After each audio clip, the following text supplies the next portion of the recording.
Government is a creation of man, and a creation of man can never be above man. They always need your consent, and this is where your power really lies. With knowledge always comes power, the power not to fear, the power to take a stand against anyone or any corporation that threatens you, the power to say no. It has been said that you need to know that you're in a cage before you can escape from that cage. Let's look into how you're being tricked and how your power is being hidden from you.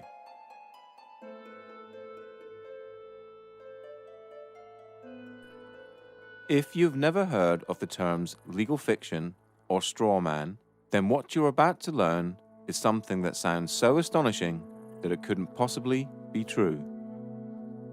If I were to tell you that paying your tax, getting a driver's license, registering your car, paying fines, and attending court are all optional and that you are conned into agreeing with them, what would you think?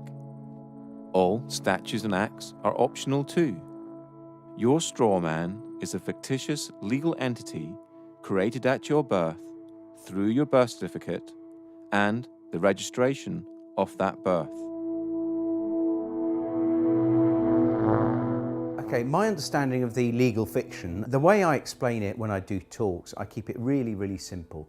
And what I do, I liken it to a game of Monopoly. Now, in a game of Monopoly, you actually have a little token like a dog or a battleship or a hat, you know, like a little top hat, and you move it around the board. Now, I believe that they actually give us a fictional entity which we can actually use or not use. And I believe this is and a lot of other researchers do as well, that this is your name in either uppercase or with a title. That when each person is born, whenever a human being is born, there's two entities. One is the real entity, which is the human being, the flesh and blood, and the other is a legal fiction, a fictional entity that is nothing more than a piece of paper, the birth certificate. Again, we're duped into believing that these are one in the same, and so we're tricked into representing the legal fiction, the straw man, that birth certificate. So when people get fines and things like that, it's actually consulting the legal fiction, the non-existent entity, the corporate entity that is owned by corporations. You have any interactions with the bureaucracy, okay? They're not interacting with you. They're actually interacting with your legal fiction, because they can't deal with a flesh and blood human. Yeah, they have to deal with another corporation. When you start to break down the words that we use and you start to look at the roots of all these words, and you actually look at where these words, what these words actually really mean, you start to get an idea of what's going on. So a corporation is something that's dead. It's an entity that exists only in a legal framework. It doesn't exist in any other framework at all. It only becomes an entity through legal mechanisms and legal means. In essence, when you were born and far too young to understand, a company with your name was created through your birth certificate. When your parents registered your birth, they actually created a company and handed ownership of that company and you over to the state. It is important to remember that your parents were tricked and had no idea this was happening. The same thing also happens when you register your car. You get a document back saying you are the registered keeper and not the registered owner. You are the registered keeper of your car. You're not the owner, you're the keeper in their eyes. If you don't put tax on the car, then they'll come and take your car. Now, in the legal world, taking anything from someone without a legal mechanism to do so is theft. The legal system cannot deal with humans. It can only deal with pieces of paper. Only common law can deal with humans. So at your birth, they created a piece of paper with your name on it, in capitals, just like any other corporation. This is done to dupe you later in life into thinking that you are the legal entity and not you. Then imaginary penalties and cost are imposed on the straw man, and you, thinking you are it, pay them. And it's kind of like an overcoat. this legal fiction. You know, as soon as you put it on, as soon as they invite you to put this overcoat on, and you do so, now they can grab hold of the overcoat and throw it in jail with you in it. But until you put that overcoat on, they can't do anything to you because you are not that name. You know, you think you are, you know, you're taught you are, but you're not. The deception is done through the manipulation of words and language.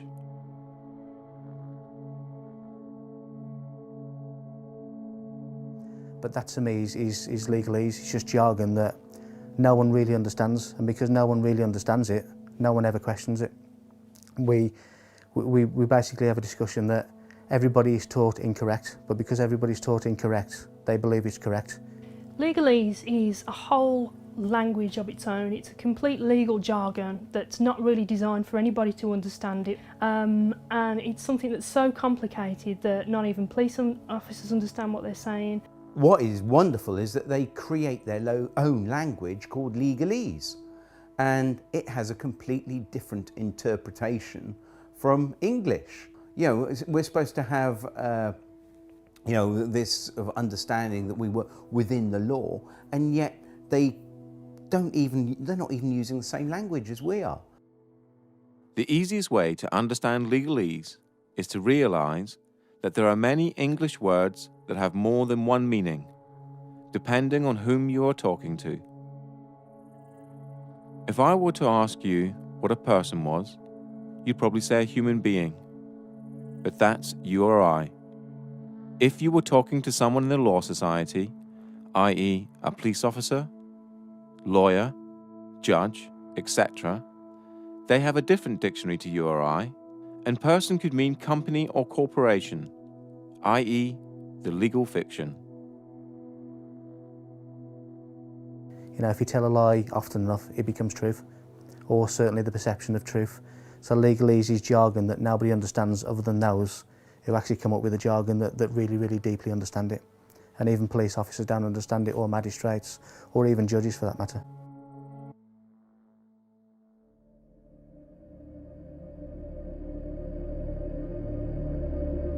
They have no lawful basis for whatever they do. There's, you know, they might claim they have a legal basis. Now, legal is a different thing altogether. It's essentially based on contract. You have to contract with them before it becomes law. This is a prison without bars. This is a prison without big walls to keep them in. It's just a prison of the mind.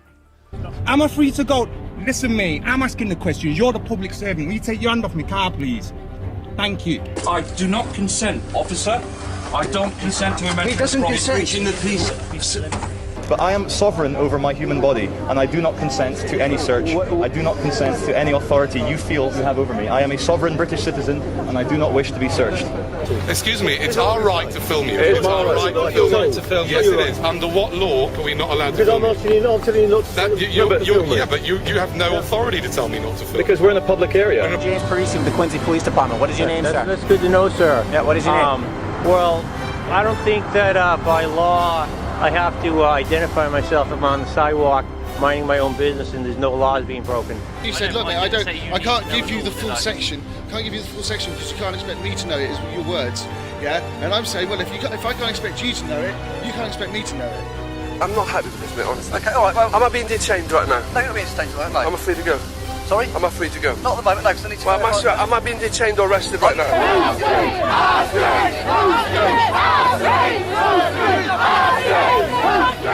The difference between lawful and legal, as I see, is lawful relates to common law, the law of the land, the law which governs all people, the original law, which is quite straightforward.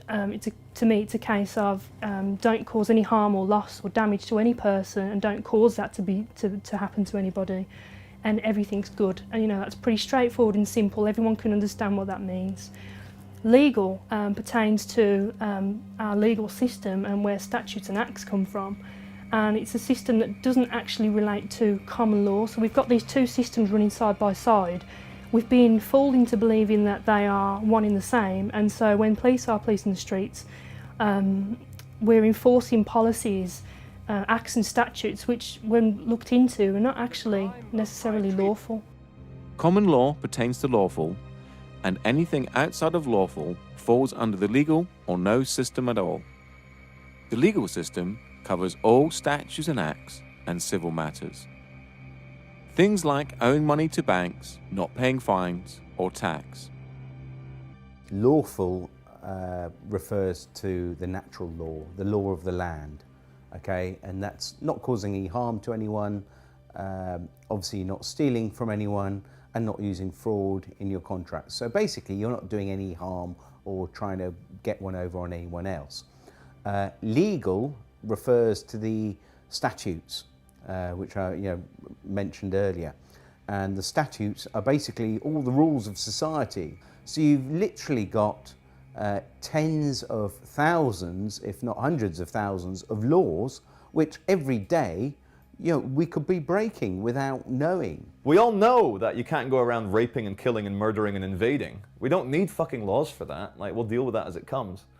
But anything other than that, what you want to smoke, where you want to live, where you want to take a shit, who you want to insult, not a fucking other adult on this planet. Like, what are you, my dad? Are you my fucking dad telling me what to do? Like, that's how I feel now when police or control freaks try and give it to me. The principle of by consent, if people don't realise, is that we obviously have police because we want them, and that we only have to do what they say if it's reasonable, if we consent to what they're asking to. That is the principle of it for me. The assumption that everybody who's walking on this land has given consent to be policed by these people. And that's an assumption that most police officers in this country live by without realising that it's not true. And this is where diplomatic immunity is a good example of where, well, actually the consent isn't given and the police don't have the power to act. Another good example that shows it's all about jurisdiction is that our police have no power at all at the American embassy. But that's on our land, isn't it? And that's another example. Embassies are a good example that shows that jurisdiction is portable. It's not tied to land, it's tied to the party. So I can carry my jurisdiction with me, which is the whole principle of sovereignty in general. My understanding of policing by consent is that, as I said earlier, when a law is passed, for it to be lawful, it has to have the consent of the people. People have to consent to that law and consent to abide by it. But unfortunately, I think we're in a system now where that obviously doesn't happen, but people don't realise that by verbally agreeing with, let's say, a police officer in relating to a parking ticket, that you're entering into a verbal contract, and by agreeing with what the officer is saying, you're consenting to being bound by the law, or whatever the law is, in the legal sense, because it's not common law. So when you interact with the police or the court system, they will ask you for your name, address, and date of birth. This is done to create joinder between you and your legal fiction, and to trick you into representing it. Once you agree to represent your legal fiction, now they can deal with you. They can only apply their legal mechanisms if they have the name of the slave they're dealing with. If you state, well, I don't want to give my name, then they can't apply the mechanisms to you because they have no name for their paperwork. And remember, all their systems work via paperwork. It's all paperwork. I think you might be wanted. Well, if I'm wanted, what's the problem? You'll be arrested. Well, then arrest me then, innit? I need to establish who you are. No, you don't. If you think I'm the person that's wanted, arrest me, innit? Where do you live? Tell me your date of birth. What? I want to start. I'll give you what? I want your details now. Lock me up for what? Give me your details. Give me your details. Lock me up for what? Give me your details. Well, get my details. And I tell you this as well.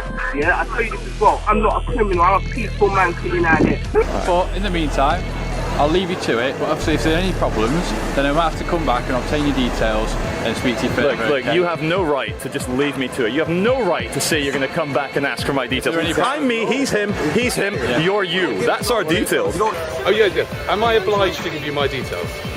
We've spoken to you. Yes. Okay, we've asked you to leave the store. Yes. Wait a second. Give me your details. And you have my details. Am I obliged to give you my details? You're not obliged to give me your details. Oh, great. Okay. Why? How are you defining yourself under the self-defined ethnicity? Am I obliged to answer that, sir? Entirely up to you. I do not wish to answer any questions, sir. don't have to, I'm just asking you. Am I obliged? You're not no, obliged. I'm not obliged. No comment. Okay, that's fine. What are you doing? Am I obliged to answer that, sir? No? No comment. Okay. Are you going to answer any of my questions?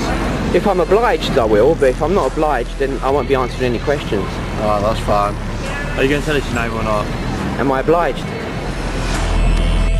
And then you're getting out your van and coming over and trying to intimidate me. Go back in your van and go away, there'll be no complaints. Stay here, I'll be speaking to your sergeant about all of you. Right, so you're demanding now, are you? Or are you requesting that I give you my details? Right, well, I would politely decline your request. Why is that? What's your reason for declining? Privacy. I'm asking you again, am I obliged to give you my details? I'd like to, because I'm going to do a name check. I got it. I'd like to see if, I got it. if you're banned from this area or Okay. whatever. What I'm asking you again, I know you'd like to, but the reason, just to explain to you, the reason I don't like to give my details is because I don't trust where those details go. Do you understand? You well know as well as I know, sir, that in order for you to ask me my name, you have to suspect me of committing a crime. You know and I know that you don't suspect me of committing a crime. You're just poking around where you don't belong. Okay, is there a problem, officer? Constable. Basically, under section 163 of the Road Traffic Act, I'm allowed to check your documents. Of course you are. And I know I'm not obliged to give any details whatsoever. However, I'd like to know, is there a problem? I don't even have to speak to you unless you're going to arrest me, mate. You got some mental health problems? No, mate. No, I just know my right to remain silent. Yes, you did, mate. When the camera was not on. That's what you said. Have you got Okay? a contact phone number? Right, no, I haven't got a contact phone number. I'm not obliged to give any contact phone number. All I would like now is my card back. I'm not accepting any paperwork from you guys, and I want to go on my way. I'm going to be detained right now. Legally, you're meant to confirm your name and address to me. Lawfully? Hold on. Lawfully? Yeah, lawfully. You're supposed to answer me. You're a public servant. What? No, you can't see my ID. Can I see your ID? I'm glad you brought that up. Can I see your ID? I see your... I haven't got the vehicle. You're going to have to give us your details, okay? I don't have to give you any details. You're going to have to. Call the sergeant, mate. I don't have to give you any details. And then what would you do if I was to say that I don't have a name? Like, how would you look me up or anything like that? Well, we wouldn't. Because if I stop you like this to have a chat and I ask for your name, you don't have to tell me. Yeah, no, I'm just glad you know that, because a lot of police officers where I'm from don't actually know that. You don't have to give me a name. The only time you have to give me a name... You caught me breaking the law. Or, well no, even then you don't, because you can be booked in as unknown. I suppose, I could replace. The only time you're legally obliged to give your name, address and date of birth is when you drive in a car. If you haven't broken any laws, you don't have to do anything. You don't have to interact with the police if you don't want to. If they come up and try and engage you in conversation, and you haven't done anything, then you don't have to engage in conversation with them. You can you're free to walk away. If they want to detain you, they need reasonable grounds to do that. And if they don't have reasonable grounds to do that, then they're actually in breach of their oath, and they're liable.